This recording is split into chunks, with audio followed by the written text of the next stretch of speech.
All right, so here we are. We're going to Graceland. Are you excited, Ben? Scott, I'm so excited, and it was not that long ago that the schedule just came out, and I'm so excited for all these events. And I'm looking at the schedule. I see that you've got something going on.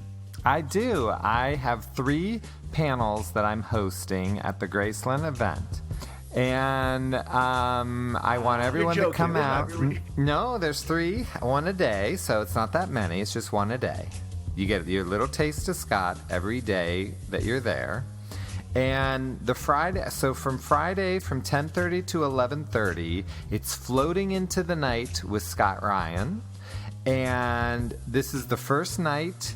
And we need everyone to come out. And this panel is going to be like nothing you've seen before because the guest of the panel is you.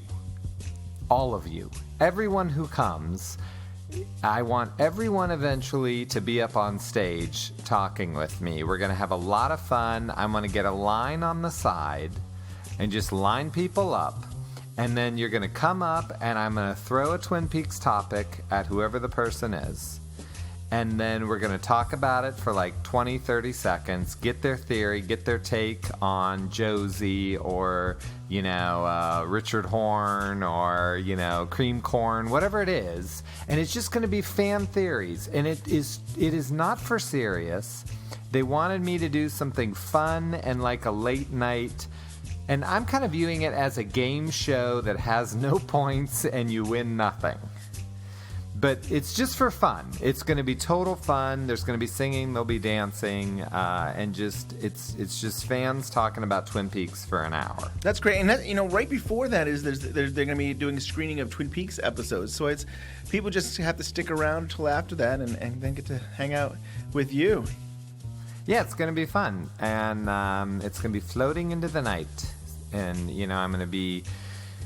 I'm going to be channeling my other favorite David in the world, and that's David Letterman. I'm viewing it as a late-night Twin Peaks talk show, and we're just going to have some fun. I'm hoping you and Bryon will come by and come up on stage with me and talk about something stupid and, maybe do the Leland dance and I just really want to get everyone involved. Very interactive. We're going to do a lot of polls, a lot of silliness, just total fun. Then Saturday at 2 o'clock, I have a panel with the cast. And I know that Cheryl Lee has agreed to be interviewed. So it's definitely me and Cheryl and probably some other people that we don't have it all worked out, but it'll be cast members. And that one's going to be very focused on character.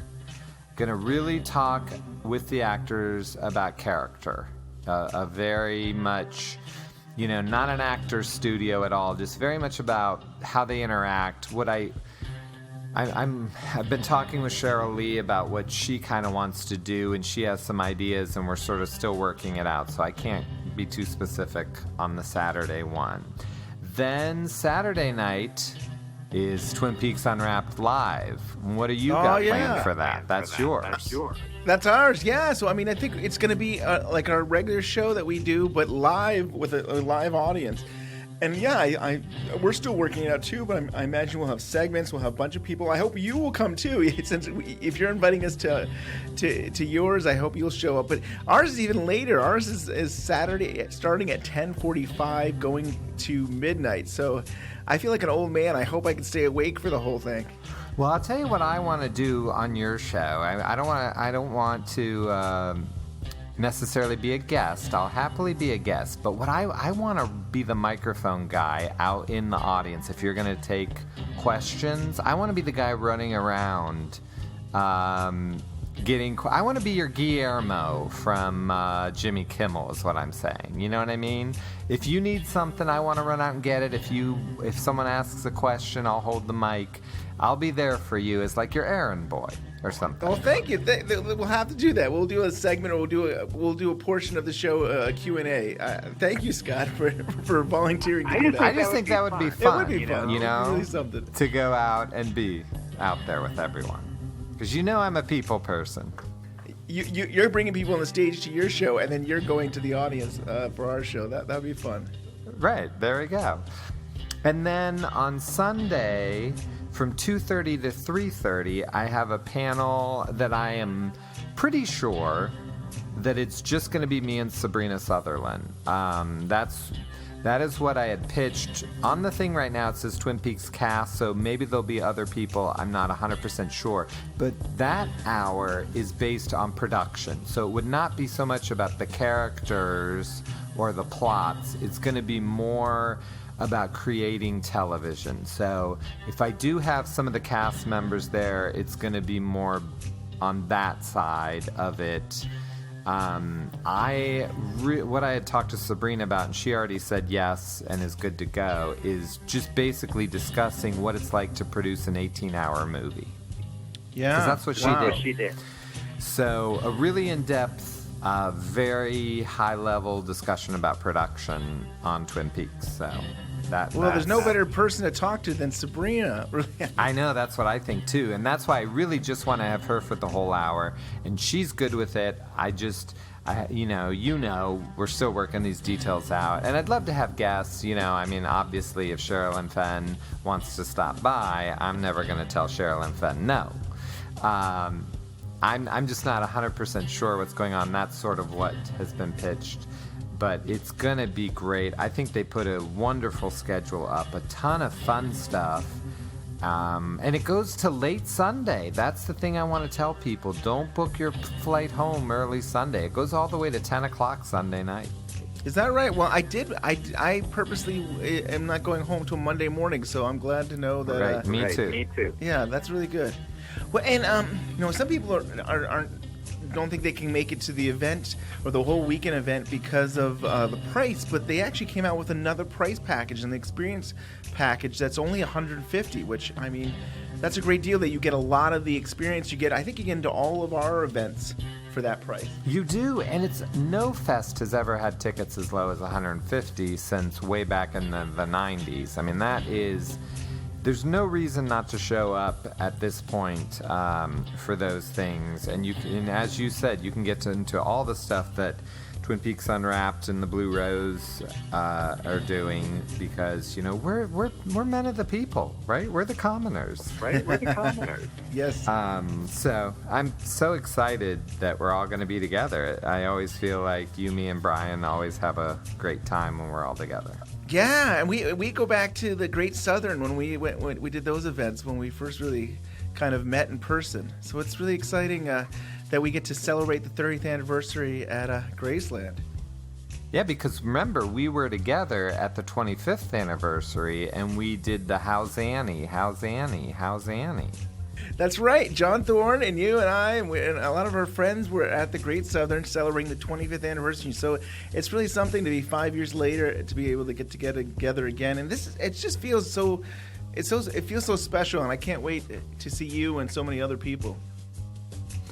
And I want to congratulate you and Bryon on the Twin Peaks Unwrapped book. It is phenomenal. It came out so well. The internet is loving it. People are posting it, which makes us happy, and they seem to be loving it. And, there aren't a ton left. So if you're thinking, I'm going to wait forever to order this book, joke's on you. The book isn't going to be around forever. It's a limited pressing. And it's so funny that, our original release date was April 8th. And, I get worried. It's like, wow, we might not even have any books out by April 8th. At the rate we're going is, this could be sold out before even the date we originally were going to print this or release this. That's what well, first of all, that's Twin Peaks fans. I mean, they're so supportive. They are, they want to have everything. And you guys got interviews that I've never read before. And, I've been around the block for a while now. So, I mean, there's a lot of content in your book that I think people are going to be surprised. It is not the podcast in book form. These are new interviews, people who've never been on your podcast. It's a great job. What you guys did is just incredible. Yeah. And Scott, you and I talked, at some point, and it was like, how much percentage of it is new? Is it 50%? Is it 70%? I don't know. I mean, there is so much new content, but also what is interesting is this is an oral history, and it's not it's not like a straight interview. It's like you're not reading just Kyle MacLachlan's interview. He's interacting with other actors, and I think that makes it so special too, because you might have heard something from Sherilyn Fenn, and then Kyle responds to that, what she had to say about that, and that's what I think makes it a whole new, fresh experience too. No, I agree. I mean, it was great to hear from Kyle, and for me, it was great to hear from Moira Kelly and David Duchovny. Those were the two interviews that I found endlessly fascinated, and I just loved the book. I think you guys did a great job. Thank you, Scott. And, I've said it before, and we've said it before, that, thank you so much for supporting us. I mean, you believed in us when I don't even know if we thought we could really pull this off. And then you believed in us, and then you were the one that kind of guided us and made sure that this book came out, and you did the layout, and you did a lot of creative things with photos and things that I never would have thought of. So, without you, I don't think this would have gotten printed, of course. Well, I mean, I always came up with the idea of the nude fold-out of Dougie Milford. And I think that's what people That's what's selling the book, right? That's selling the book. Yeah, I mean, that's what people are interested in. You're not going to get that nude fold-out anywhere, but you get it in the Twin Peaks Unwrapped book. Dougie Milford. And not young, good-looking Dougie Milford. I said no to that idea. We're talking old, marrying Lana. Yeah, if it's good enough for Lana, it's good enough for everybody else. That's right. Well, thanks, Scott, for your time. No problem, and I want to tell everyone issue 13 is ready to go. I turned it into the printer today. It's going to be coming out very soon. It is all about the pilot, so if you're an old-fashioned Twin Peaks fan, this is 36 full pages only about the pilot episode, and it is quite an issue, our longest issue, and it's going to be a collector's item, no doubt about it. So go out to bluerosemag.com and pick up issue 13. Yeah, I can't wait to get it in the mail, and I'm going to be watching rewatching the pilot and have that magazine right there and just enjoying celebrating the 30th anniversary. Well, what's amazing about it is you can rewatch the pilot with Mark Frost. So Matt Marone interviewed Mark Frost, and they go through the pilot, and we put the minute, so it tells you the minute, and you've got a screen capture from that scene, and Mark talks to you about that scene. It's our longest article we've ever had in the Blue Rose. It goes through the entire pilot. I mean, that is worth it for right there. It's incredible. And tickets for the 30th anniversary celebration are still on sale, and fans can visit www.graceland.com/Twin Peaks for more information.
Welcome to Twin Peaks Unwrapped. I'm your host, Ben Durant, and beside me is Bryon Kazaska. Hey, Ben, how's it going? Good. And guess what? We have Rob King, who's known for 25 Years Later writer. Hey, Rob. Hey, how's it going? Great. Good. So, I think it was back on January 20th that David Lynch's birthday that his short film there dropped on Netflix. There, what is it? What Did Jack Do? Right. Yeah, I think so. Yeah, that was his birthday. Was it the 74th birthday? It might have been, yeah. Wow, he's getting up there. I mean, I think we all thought it was a new film. It's not. It's not. 2016, right? Yes, the Year of the Monkey. Right, because at the end in the credits it says Year of the Monkey 2016. And I was like, oh, so where was this hiding this whole time? This black and white short film was completed back in 2016 and it was commissioned and it was actually shown at the first Festival of Disruption in New York in 2018. But it's cool. I don't think I ever saw it. I don't know if I've heard about it before, but this is the first time I've actually gotten to see it. What do you think about it, Rob? Wow, I was fascinated with it, and it's right up my alley. I really like kind of the old kind of film noir, and we associate some of that with Twin Peaks. And but this was just such a shocking dose of it, and the I don't know why the talking monkey felt right. I'm like, have I seen talking animals? Judy. Lynch? That's Judy. where I've seen it. That's right. Yeah, we were both waiting for the word Judy to be uttered in this short. Oh yeah, for sure. And I guess we'll have to make those connections because that's where our minds are going to go with this, right? Right. I guess we have quite a few instances, and then I was looking. I guess the Lynchland gang, that's a Facebook group, had done a little history of this, and they found the first mention David had made of it going back to December 2014. Ooh. Wow. So He was working on. He said he was still writing Twin Peaks. He had a painting going, and he was building a chair for this short film. man, many things at once. This guy. Isn't that something? Constantly. I know, that's pretty amazing. And this was made by his company, Absurdia. And it definitely is it's a small piece, but it's nice to see like Sabrina's working on this, and what is it? Dean Hurley was working on this. But it's interesting, like a lot of his people that he works with regularly. I think his son, maybe it was Riley, that's working on this a little bit. But it's cool to see this was kind of an in-house project of his. Kind of reminds me of when he did Bunnies with the same cast. Right, Rabbits. There. Rabbits, sorry, not Bunnies. When he did Rabbits. Is it the Bunnies? Is it the Bunnies? It's not about the bunny. But when he did Rabbits with the same cast he was currently filming. Well, yeah, Mulholland Drive. Mulholland Drive Yeah, and around the stuff. time. It's a couple years. Yeah, Yeah, but I mean, it's yeah. the same people. So Right. it's like the people in his world get sucked into these little tiny projects somehow. And you gotta say, so you have this. Is it orangutan? No, it's not orangutan. What kind of monkey is this? I don't even know. It's the monkey from Friends. Oh, come on. Anyway, I'm not sure about all that. Doesn't they say that? Isn't that a thing? I think there's an article that claims it. Did someone say that it was incorrect? I don't never know. confirmed that. Yeah, how can you confirm, really? Because you know what? I think It had a Friends was a human long time mouth. ago. And I don't remember the monkey in Friends having a human mouth. That's right. Yeah. Well, I think it's called a capuchin monkey, is maybe that's how right. you pronounce that. Yes. But it's known as an organ grinder monkey. These are the monkeys that would have performed on street performances from side carnival shows. that's right. And I think there is talk about circus and like some of the dialogues and stuff. That Oh, it's so crazy. It's like they're speaking in code to each other.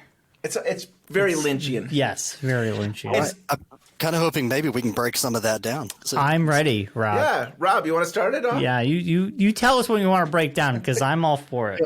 well, I'll just kind of start it. I think when I saw it, of course, my mind, and I think it's from working with 25 years later, is that you're thinking, what can I write about this? Like, how do I break this down? And so I just said, well, how many times have we seen a monkey in Lynch projects? And I think this might have been about the 5th time. So the first that I noted is, of course, the monkey speaking Judy at the end of Fire Walk with Me, but also makes its first appearance in the meeting above the convenience store. With behind the mask. Oh yeah. The magician. Right. Yeah. Right. And so we have that. And then let's see. And then it looks like the final credits of Inland Empire. You see the monkey with the woman on the back of the chair. Oh, that's the right. final. Wow, I forgot. So about long that. ago, but Yeah. okay.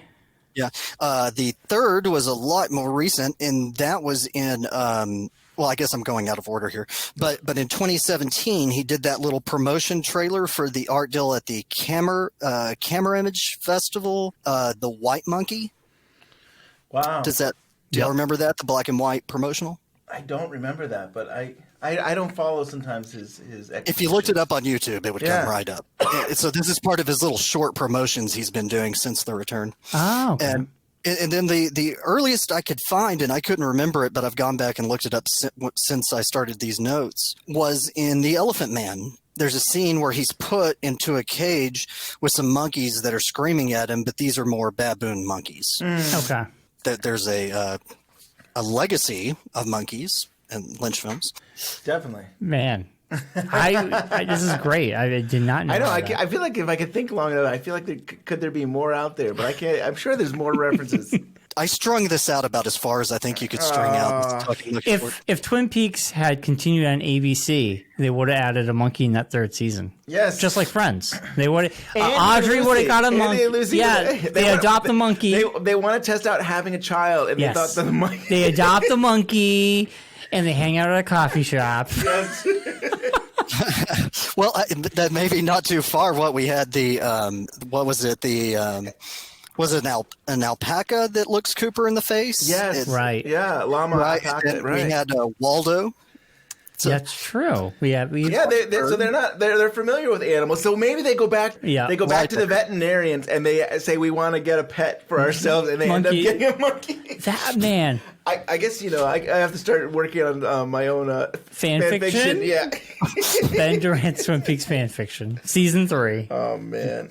So a couple of things that I thought about that with the animal. I was thinking, I went back through some quotes over the years from all these Twin Peaks books we have. And so going back, this is my favorite quote. This comes from David Bushman and Arthur Smith's Twin Peaks FAQ. Say, so now that we've settled all that, how about the monkey? Honestly, no clue. That's my favorite quote. That makes sense. So John Thorne, he had this, I think this is from The Essential Wrapped in Plastic. He had talked about the references of Judy, and he mentions the face of a monkey emerges from darkness to angle the single word Judy, which again, he states, wasn't much data from which to extrapolate an identity for Judy. And then recently, I think this was in the latest Blue Rose magazine, in John's theory on Judy. He mentions that Martha Nochumson, during one of their conversations years before Lynch started work on season 3, Lynch asked Nochumson about what the monkey says in Fire Walk with Me, but he never explained why he asked that. Oh, interesting. So that's just chasing down the monkey quotes. Yeah. That monkey at the end of Fire Walk with Me, I know I bring this up a lot, but when we saw it in the theater, I know the voice was Agent Jeffrey's voice, and then it showed up on closed captioning. But then someone posted it on Twitter and asked Sabrina. Sabrina said, "No, that's wrong. It should not tell you who the voice is coming from."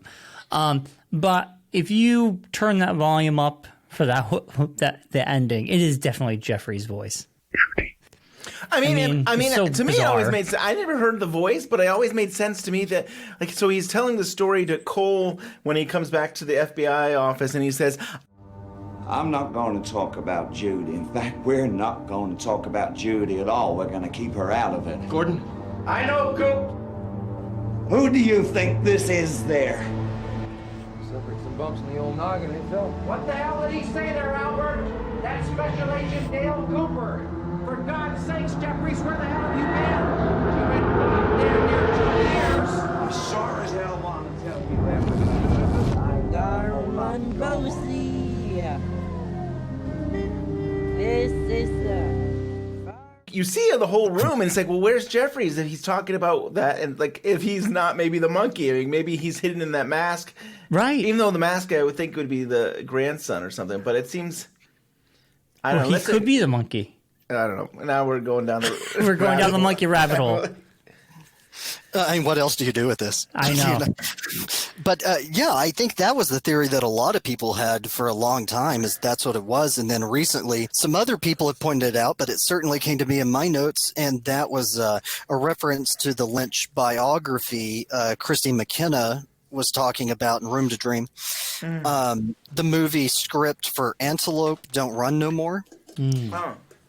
And I'll read that quote if you don't mind. It says, set mostly in Los Angeles, Antelope Don't Run No More braids threads from Mulholland Drive and Inland Empire into a narrative fantasia that incorporates space aliens, talking animals, and a beleaguered musician named Pinky. It's impressed everyone who's read it as one of the best scripts Lynch has ever written. So we have the talking animals happening here. Wow. And so I think that's a good segue to say, so we have talking Jack the monkey, and it's clearly David Lynch talking as Jack. I mean, but I love it. I mean, it's was that David Lynch's mouth? I think it's his mouth and it's him talking. I thought it was someone else. No, I don't. I tried. I mean, the credits say it's Jack the monkey, but I think that is David Lynch. You think that's David Lynch? What do you think, Rob? I'm on the fence. I'm settled on David Lynch. I don't know why I'm convinced that it's him. I don't know if it's because he did all the voicings for Dumbland when he was making all his shorts. Yes, he seems to be pretty tickled by that, and I think it's Lynch. I do too, yeah. See, I don't know. I was looking at the mouth, and, I'm like, who the heck is that? And his cadence isn't him, but like you said, those Dumbland voices were so outlandish. I would not have known it was Lynch if you didn't tell me. So I mean, maybe that mouth is Lynch's. And his voice and mouth. There is a part of me that just feels like it could be someone else. But hey, if it's Lynch, more power to him. Yeah. I mean, it was basically. Do you guys remember the old Conan O'Brien bit when he was on NBC? He would have a celebrity's picture on the TV, and they would put the mouth on them, like Arnold and everybody. Explain himself. Please welcome California Governor Arnold Schwarzenegger. I did nothing wrong. I know my rights. I did nothing wrong. It's a free country. I did nothing wrong. I said 2,000 times. All right. Yes, sir. Settle down. It's a free country. In this country, you have the right to say what you want. It's a free country. Yes, it is. Yes, it is. It's a free country. Everyone can do what they want until I'm president. Then there will be order. Right. That's exactly what it reminded me of. Oh, that's perfect. That's great. And Bryon, when we first started Twin Peaks Unwrapped, the podcast, we did a Conan O'Brien podcast. No, I'm kidding. I had gotten some software for animation, and I thought it was so funny. Do you remember this? I do. It lives on our YouTube page. I think maybe it does. But I actually started. I think I was trying to take our podcast and animate it. Yes, and I don't know why he got past the pilot. He's like, I'm gonna do every episode. I'm like, there's no way. But here's the thing: is I'd have like Sherilyn Fenn. Like you'd have her face, and she'd be like, Bryon. We had there's Laura Palmer wrapped in plastic, and her mouth is us talking. I know. I don't know what it was. It was so weird and morbid. But if you go on our YouTube page, it's like the first video that plays automatically. I should probably. I think I've changed that. I would leave. It's like a great little. It's not on, but now our book is promoting. Oh, okay, but it's on there somewhere. It's the very first video if you went through all of them. Yeah, but I thought it was so. To me, I just love the idea of animation and seeing and actually making it so mouths moved, and I thought it was hilarious. But yeah, it was bad. You made Cooper's and Harry's mouths be our. Like they were mouths moving. So it was the podcast of us talking, but you'd be seeing different characters. The different characters of Twin Peaks. I thought when I first did it, I was like, this is brilliant. This is a new form of media. Every show was going to be animated. And I don't even know if we got past the pilot. I think it's too much work. I think it was the introduction, which was 10 minutes long when we first did this show. And I think it took you a month. I know. Like it was like he had painstakingly do frame by frame and all this weird stuff. Oh God! So you were ahead of your time. So now we need a Jack Cruz promotional for your book coming. There you go. Oh, there you go. I like that. But you were saying I do love the idea of this whole film noir. Like I feel like a Casablanca. Like you got David Lynch, the detective case. So hey, monkey, hey Jack, let's talk. And like he's got his shtick, and they do have these playing with words where they're like, oh, I'm going to say this thing, and then Jack says something back, and it's like.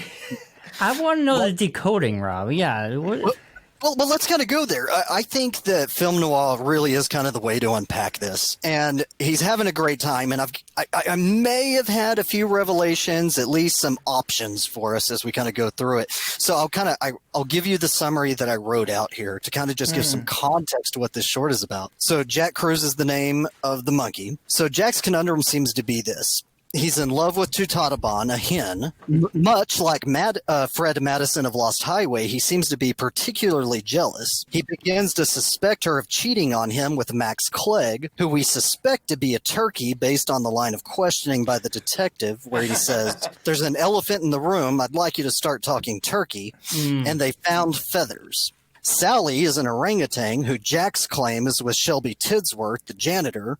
Shelby Tidsworth has an STD. All of this occurred on or near a farm, and Jack gets very upset when you bring up his past in Bristol. Did any of that make any sense? It did. What about the horse? Am I right? Did you mention the horse? I think that was a joke. That was the innuendo from the monkey that, let's say I was a horse. Oh, all right. Someone rode his ass. Right. All right. I get it. All right.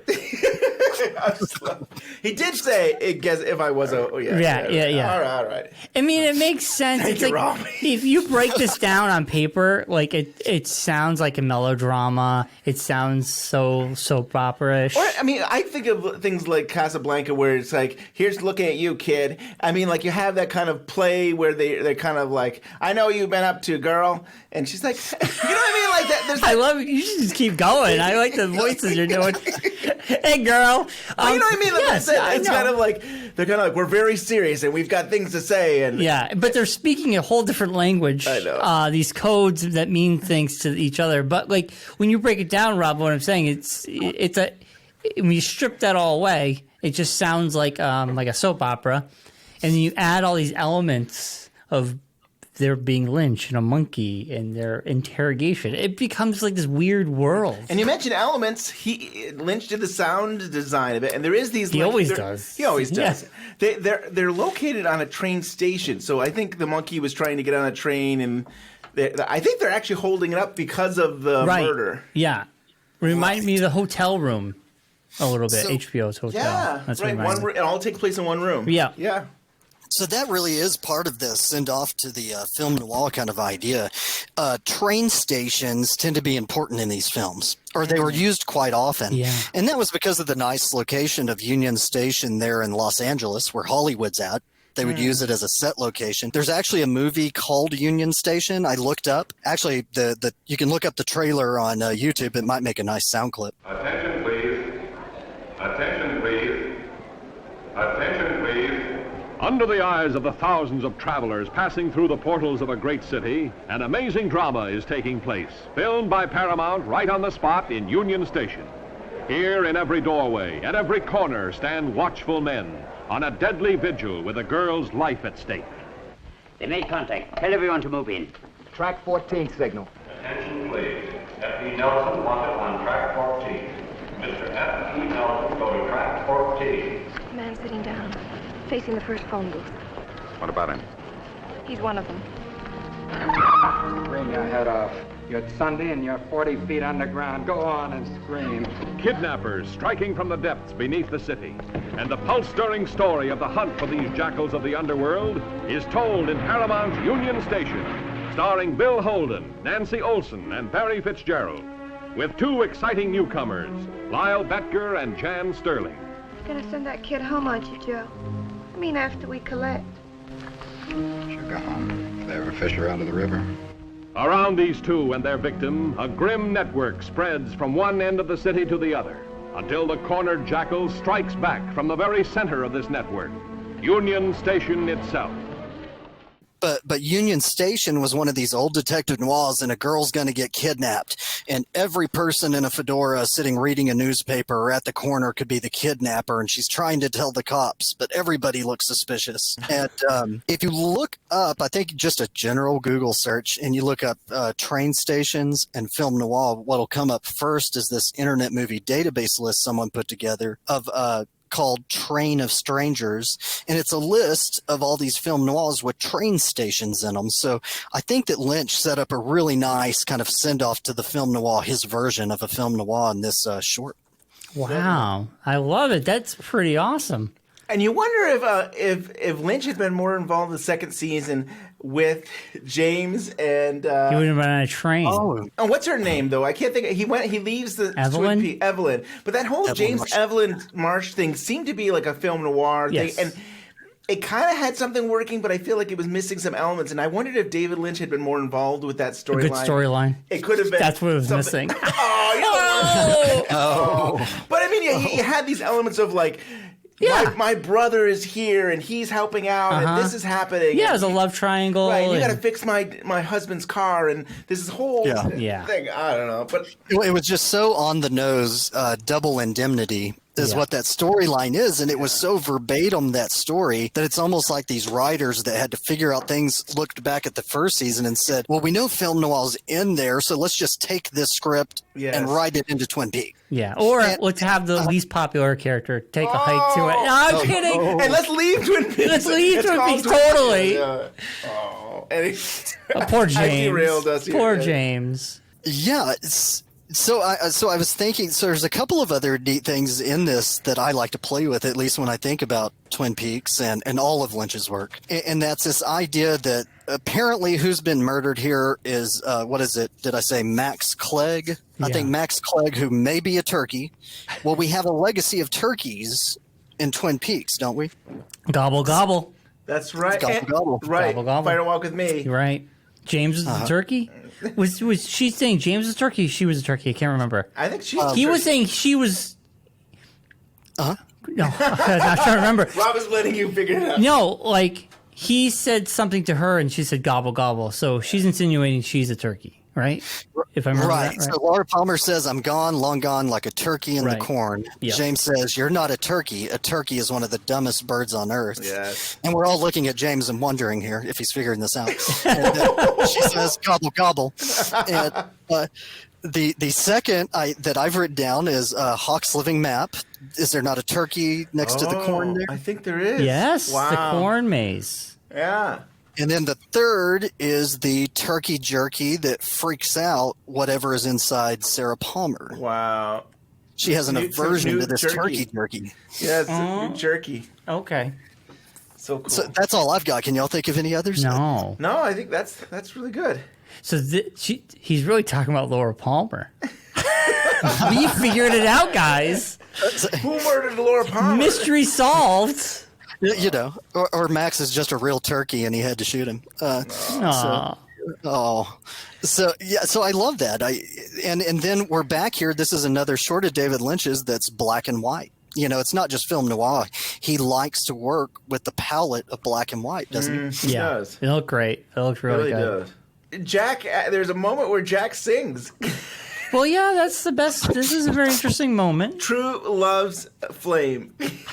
Now, was this a real song, guys? I didn't look it up. It's actually written by David Lynch and Dean Harley. They wrote this. Yes. Have y'all bought the record yet? There's a record? There's a record that on the other side is going to have a never-before-heard song from Jack Cruz. Ooh. Is this real or is this something that Welcome to Twin Peaks made up? This is I have ordered it. It is on Sacred Bones Records. You can get it in 2 different colors. I didn't know it was real. Are you kidding? Are you? So it's a single. It's a single record. If I'm kidding, they took my money. I had to. You know, Valentine's Day is coming up. Yes. I didn't even know, man. That's I gotta awesome. get this. It's interesting. I will say this about David Lynch. When he writes lyrics and other artists do them, like Christabel or Julie Cruz or Rebecca Del Rio or anybody, I have to say there's some of the most beautiful songs I've ever heard, and they're really they can be dark and romantic and all that stuff. And I think it's he's very good at lyrics when it comes to someone else. But I've listened to his albums, and not so much. I don't know why he does that. But we listen to... get out of here. No, come on. We listen to... So we're driving. We're on the road together, and I put all, like, Lynch-inspired music, Twin Peaks, and we get the clown with the clown one, his clown album. We're never going to get David Lynch to interview him now after this. He's not. We put the clown... I mixed in the clown, his clown album, and every time Ben would start giggling and laughing. He's like, this song is ridiculous. Oh, now you're throwing throwing me under the bus. And I would be like, it's ridiculous. And we would, every time one of his songs would come out, we'd have a good laugh and skip it. I'm just saying. Note to editor, please cut this out. Listen, I'm just saying his albums aren't the best. There's a couple gems, but I'm saying when he gives the lyrics to someone else, they are amazing. And he doesn't, I don't know why he doesn't let himself have that. I don't know why. They kind of have the charm of like a spoken word album Yes. or you know, like a poetry rap session. Absurd. And he's just having so much fun experimenting that I can't help but be charmed when he writes these lyrics and sings these songs. You know, you're right. It's like an absurd spoken word album where he's not really singing, he's not really speaking, he's just doing his own thing. And I give him credit because he learned how to play guitar and he learned how to play these instruments for Blue Bob, which Blue Bob is really good. Yeah. I enjoy Blue Bob. Oh, yeah. So, I mean, yeah, I totally give him credit because he's the man of so many things. And I don't want to, I'm not saying anything bad about that. I'm just saying lyrically, he gives some of his best work to others. And maybe because he's looking through their eyes, or he knows these lyrics fit that person better than himself. That's all I'm saying. But this song, he gave a great song to a monkey. That's what I'm saying here. I'm saying he gave a good song to a monkey, and now I got to go buy the single then. I'm thinking about Jack Cruz. It does seem similar to Julie Cruz. Yes. And Flame of Love she has a song Mystery of Love. Put that together. That's great.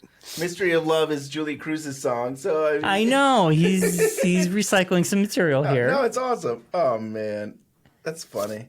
I mean, I love it that you're having this interrogation, or Lynch is questioning the monkey, and all of a sudden he just decides to start singing and stuff. Right. It's great. Yeah, it's I don't know. To me, it really made the piece come together. I thought for sure, and it has that innocent love to it that he loves, right? That we've been seeing since Blue Velvet, and maybe even with the anxieties in Eraserhead. You know, it's simple, pure love. Like, this is a notion. What did he say? There's a line that Jack Cruz says, "We really lit the flame of love," I think he says. And that just sounds like David Lynch, you know?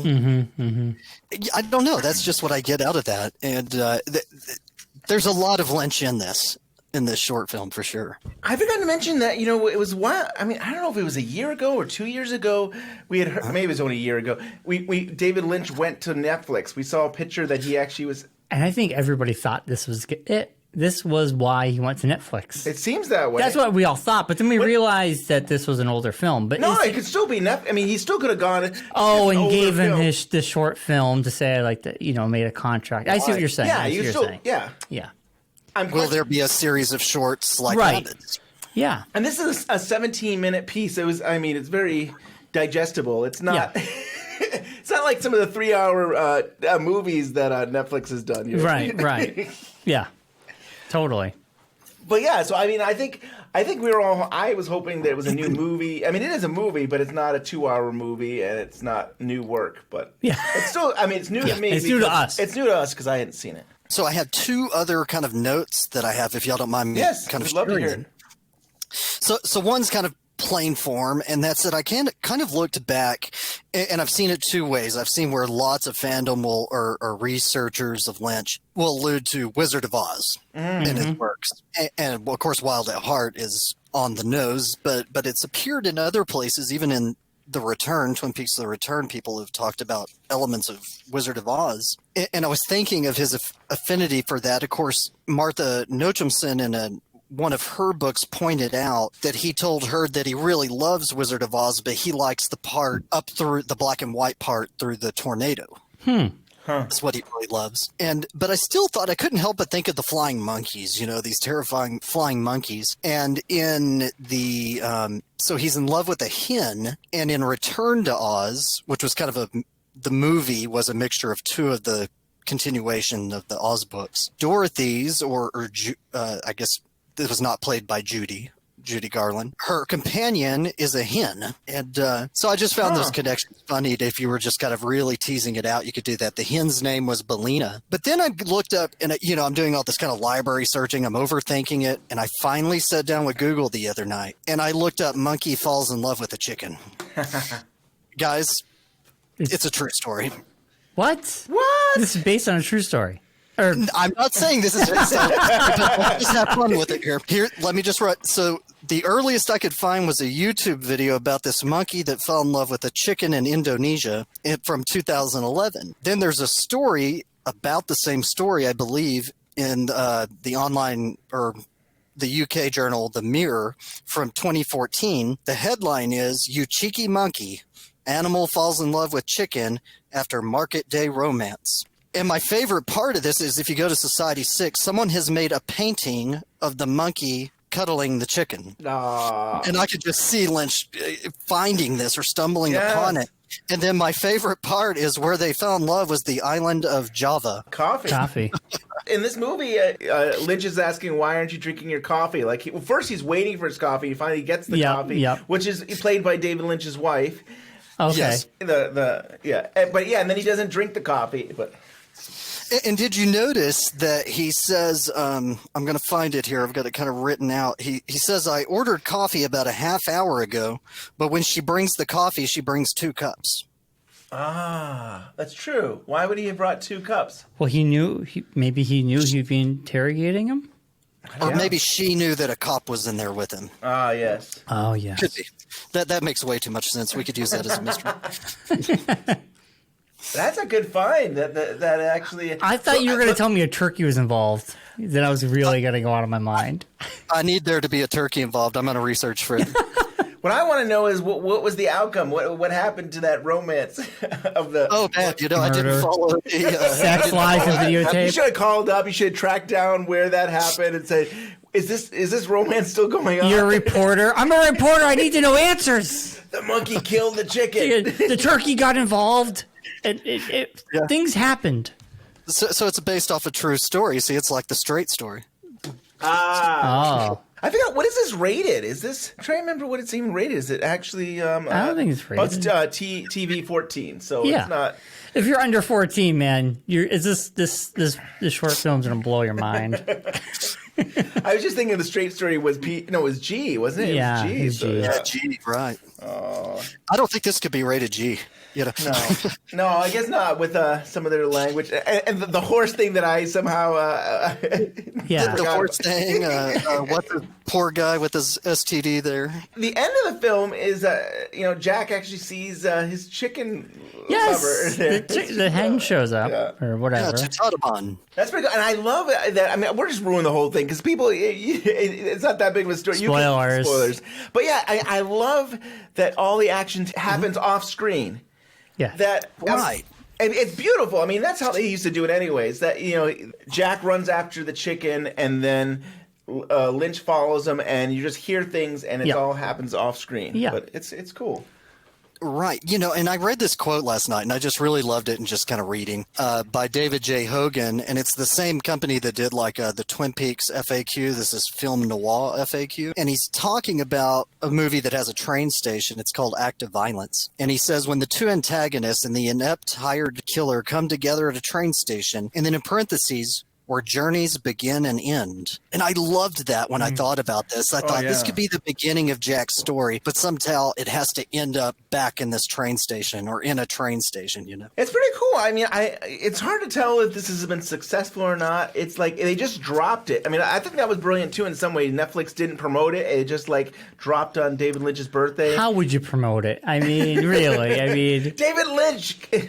Lynch would just put a tweet out. Was there a tweet from him? I don't even remember anything. I don't know. Was it? I can't remember now. I just remember it just dropping and it seemed like word of mouth. We didn't have any, I thought there was some sort of inkling of something dropping. Maybe I'm wrong. Maybe, I don't know. But I mean, it's Lynch. He has his fans and followers and word of mouth. I would love it if it was successful enough that Netflix says, "Hey, we'd like you to do some more stuff." You know what though? In Netflix world, we never know what's successful or not. I know we don't. They don't have ratings. They don't share at all. Once in a while, they'll be like, "Stranger Things is the most successful thing we've ever done, and we'll be doing another season, next year." Right. That's all they got to do. And I don't know which I would rather see more. Do I want to see a series of short films? Do I want a continuation of Twin Peaks? Or do I want to see this Antelopes Don't Run No More, Yes. I don't know. Wouldn't it be wonderful for him to get to do one of his old projects? You know, he never got to do Ronnie Rocket. I know. Although you might argue he got to do some of that in The Return. But to see that this is part of a larger whole would be amazing too.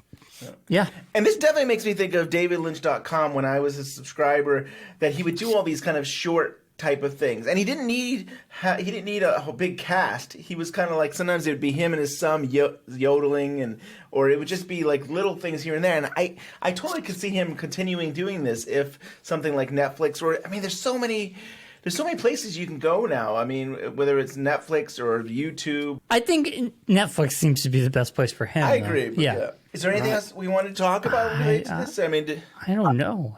I think that's the end of my notes. I don't think I have anything else. I teased that out as far as I could. Yeah, I mean, you did a great job, Rob. I mean, this was a great short. I'm glad you came on to talk about it, because I pictured you like the meme from the guy from Always Sunny with the string with the pictures, and you're like, this means something, you know, like the way you dug into this is incredible. It's like, I loved it. It was definitely awesome. Like, made me think about the short completely different now. I want to rewatch it. Yeah. Knowing what we just heard from you today. Well, if I had any last note, and I haven't already mentioned it, you know, there's so many notes here, but I thought about this. One of the things, you know, when I thought about John Thorne talking about that there wasn't enough data here to talk about what Judy was thinking back before The Return and just having Fire Walk with Me on hand. And I thought, but you know, one of the things invoked, and I think it was certainly in the missing pieces, I don't remember if it was in the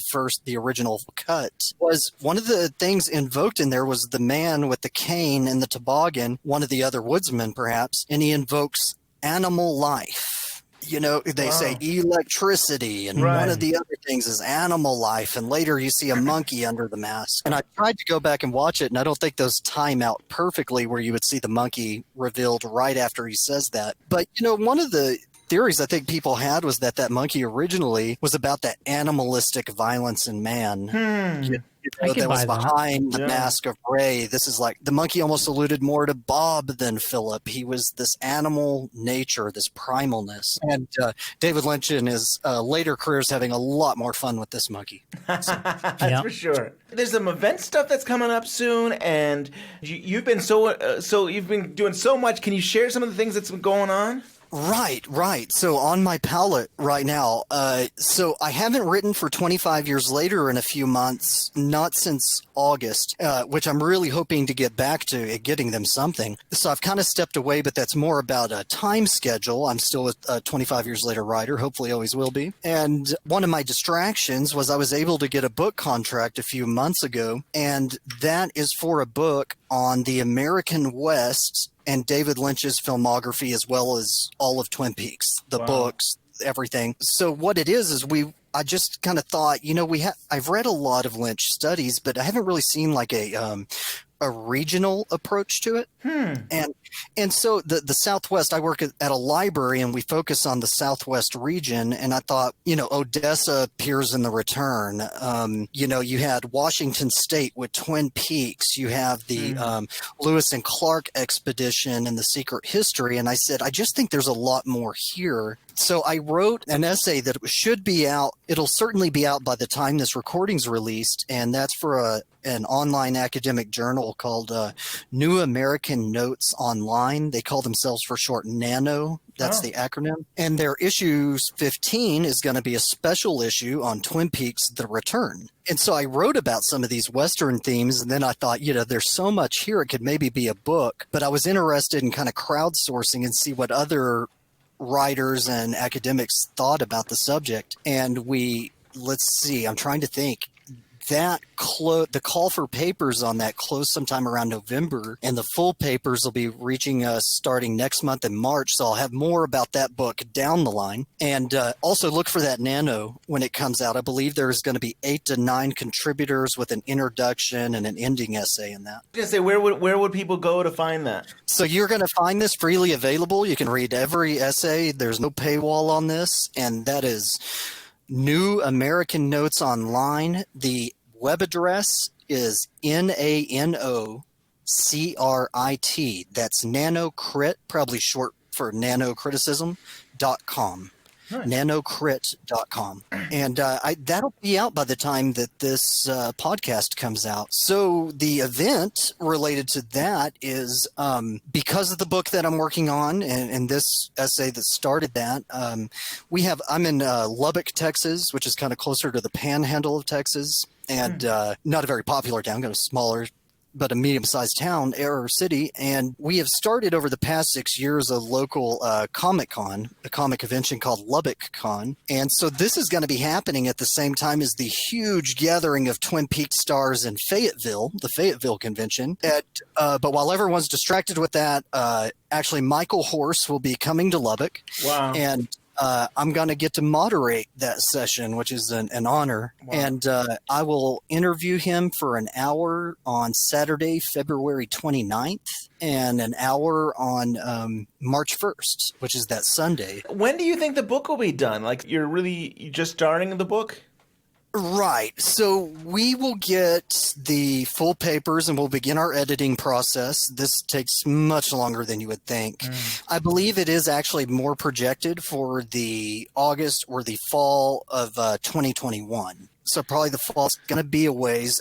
It'll be blind. It has to go through our reviews, and then it'll go through blind peer reviews since it's an academic book. That'll be with McFarland Press. But as soon as I have more information on that, I'll share that with the fandom community. The nice thing about this book also is academic books can be very expensive. And McFarland books, as far as I could tell, stay around $30 for a physical copy, and around $9.99 for if they do a Kindle edition. I'm sad that we won't probably get to interview you because the podcast will be over. It will be done. But everybody remember this today. Yes. If you're looking for me, I think 25 years later we'll still be going, and and we'll be active, and I will try and stay active there. You can find me in the staff notes under Rob King, and it has my contact email if you had questions about the book or any other questions, and I will make sure to get back a hold of you. 25 years later, better interview you. So I expect I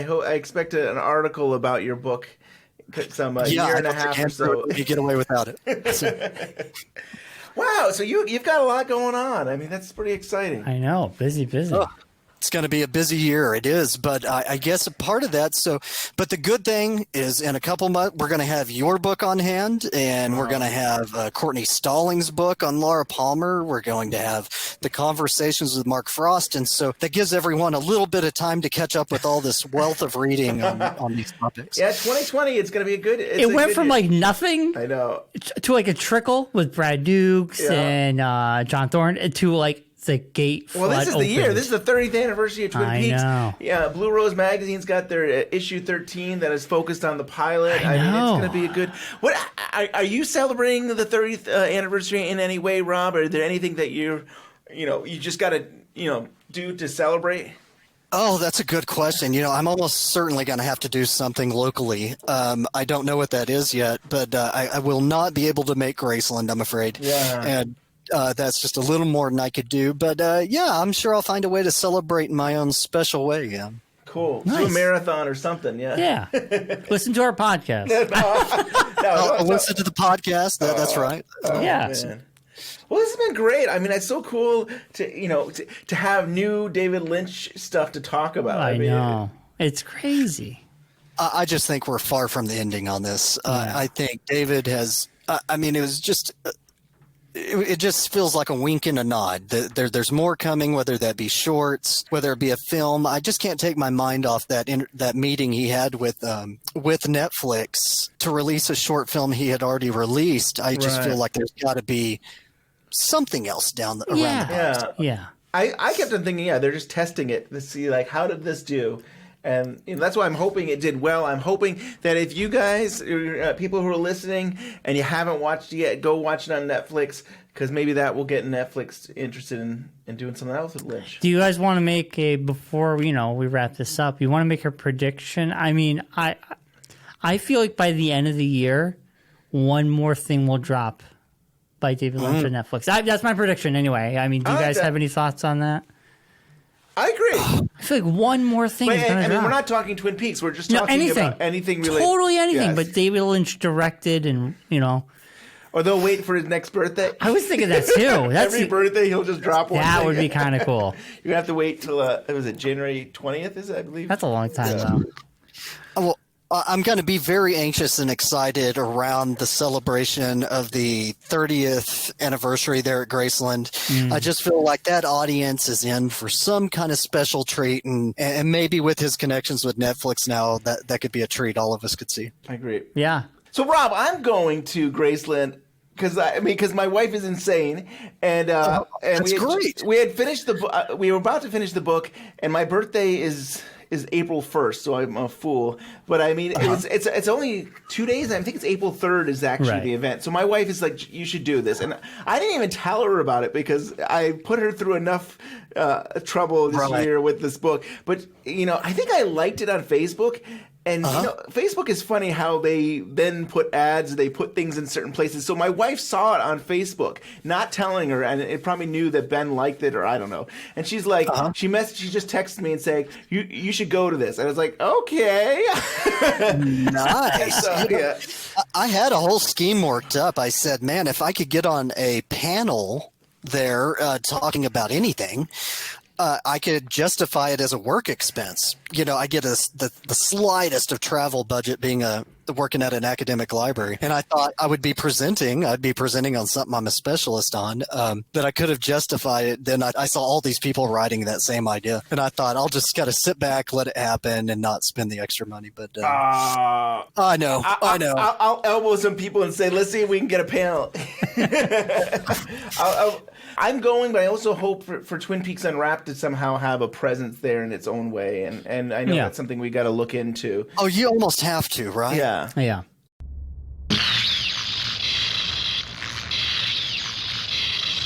"30 years ago, people across the country were glued to their televisions by this mysterious death of Laura Palmer. And this spring, April 3rd through 5th, Twin Peaks fans can travel to Elvis Presley's Graceland in Memphis, Tennessee for a once-in-a-lifetime fan celebration. David Lynch and Mark Frost created a mystery horror drama series that has continued to amass a cult following even after its original series final in 1991, and its impact on pop culture is never-ending. The Twin Peaks 30th official fan celebration at Graceland, an unforgettable experience featuring Twin Peaks themed parties, screenings of fan favorite episodes, and the chance for fans to relive their favorite show moments with some of Twin Peaks' biggest stars. And of course, there will be tons of cherry pie and damn good coffee. Tickets for the 30th anniversary celebration are still on sale, and fans can visit www.graceland.com/Twin Peaks for more information.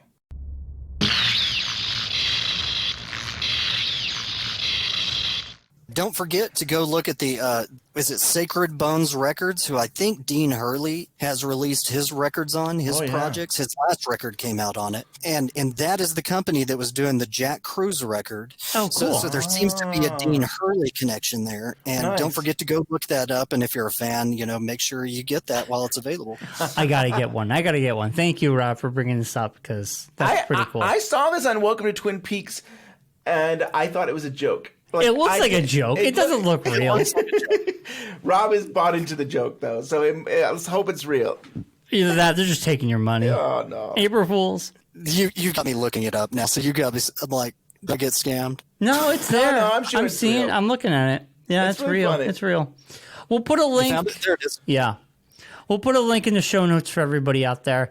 So, Rob, before we go, why don't you give everybody your Twitter handle, how people can get a hold of you, how people can look out for this upcoming book? Okay, per the book, that's going to be on McFarland Books. And that would be the only way I'd know where it's going to be promoted right now, definitively. Okay. Watch 25 years later, watch their deals. This is going to be again closer to 2021. I will have a presence in the fandom community as best I can and make sure that I'm letting everyone know when it's coming out. And you've got me looking up my Twitter handle. So that is the @ symbol there, Rob Ed King. and you can find me there. Rob Ed King, that's at Twitter. And at 25 years later, go to the staff directory there, and you will find an email address for my Gmail account there. Nice. Cool. And Rob, I just want to say I always appreciate you working on community rewatch shows, and you're adding to the unseen players and all the work that you do, that all the characters, and you do the narration. And thank you for all that. It's so fun. I hope you got those vocal cords warmed up, because it's going to be a hell of a year, Rob. Yeah, we got a lot going on. I did 2 in a row the other day, so let's keep going. I think it was 2 or 3 of it. I'm like, usually we do like 1 a month or something like that. I'm like thinking, okay, here's 3 scripts. Our for 3 separate shows. Rob, our show is going to end in December, but 2021 is just going to be community rewatches. We're not ending right. Slowly going out. Eventually, I think I did say I thought it was going to take us 3 years, and now I'm trying to throw it all into 1 year. Let's see if it happens. After the book, we have all this energy. We're ready to go. Now we can do it. Yeah. Now we can do it. All right. Well, thank you, Rob. Before we go, if you have a comment, question, or theory about today's episode, give us an email at twinpeaksunwrapped@gmail.com. Like us on Facebook, follow us on Twitter, give us that 5-star review on iTunes, and we're on all your favorite podcast platforms. At this point, there's not a platform out there we're not on. And I just looked in iTunes, and we're like in TV and film, Ben, just so you know, in TV and film and interview section, we're like in the top 10. No way. Yes, today. What? I just looked at it today. We're in the top 10 for TV film interviews. What? Right there. We're on the main page. I don't even look at it anymore. Main page. Wow. That's crazy. I know, it's so cool. Thank you, because sometimes I think like, nobody listens to this show anymore. Our show is accessible on the main page of iTunes. That's pretty cool. Very cool. Wow, that made my day. Yeah. I think that's awesome. So without all that being said, we'll see you guys next week.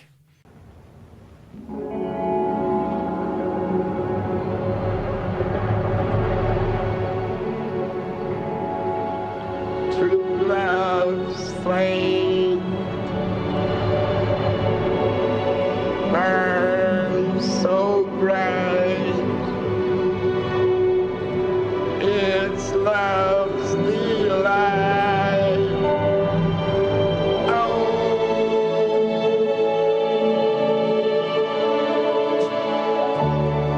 Once upon a time,